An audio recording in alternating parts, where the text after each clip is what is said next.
अस्सलाम वालेकुम फ्रेंड्स, उम्मीद है कि आप सब खैरियत से होंगे। आज मैं आपको झटपट मीठा बनाना बताऊंगी। मैं आपको घर पे मौजूद चीज़ों से ही बहुत ही मज़ेदार खीर बनाना सिखाऊंगी। ये देखिए, मैंने दूध को अच्छे से उबाल लिया था।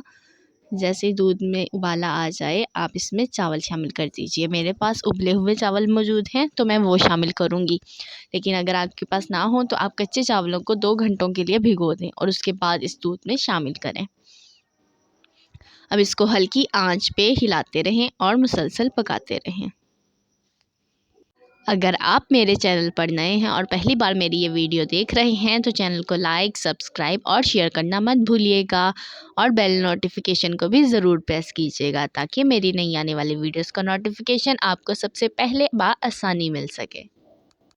आपको आज की इस रेसिपी के लिए भी ज़्यादा चीज़ों की ज़रूरत नहीं, बस आपको दूध, चावल, चीनी और अपनी मर्ज़ी के मेवाजात लेने हैं। इसकी मिक़दार आप अपने हिसाब से भी कम ज़्यादा कर सकते हैं। मैंने 1 किलो दूध, 1 कप चावल, आधा कप चीनी और चंद खुश्क मेवाजात लिए थे। इसको कुछ देर मुसलसल पकाने के बाद अब इसमें हम आधा कप चीनी शामिल कर देंगे। उम्मीद है आपको ये रेसिपी ज़रूर पसंद आएगी। इसमें खुश्क मेवाजात डाल दें। मेरे पास बादाम और अखरोट मौजूद थे तो मैंने उनको बारीक बारीक काट लिया और वो मैं अब इसमें शामिल कर लूँगी। आपके पास अगर और मेवाजात भी हों तो आप वो भी इसमें शामिल कर सकते हैं।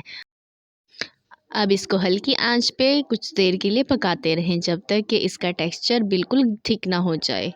ये देखें, ये अब बिल्कुल थिक होना शुरू हो गया है। हम इसको चंद लम्हों के लिए और पकाएंगे और हमारी मज़ेदार सी खीर झटपट तैयार हो चुकी है।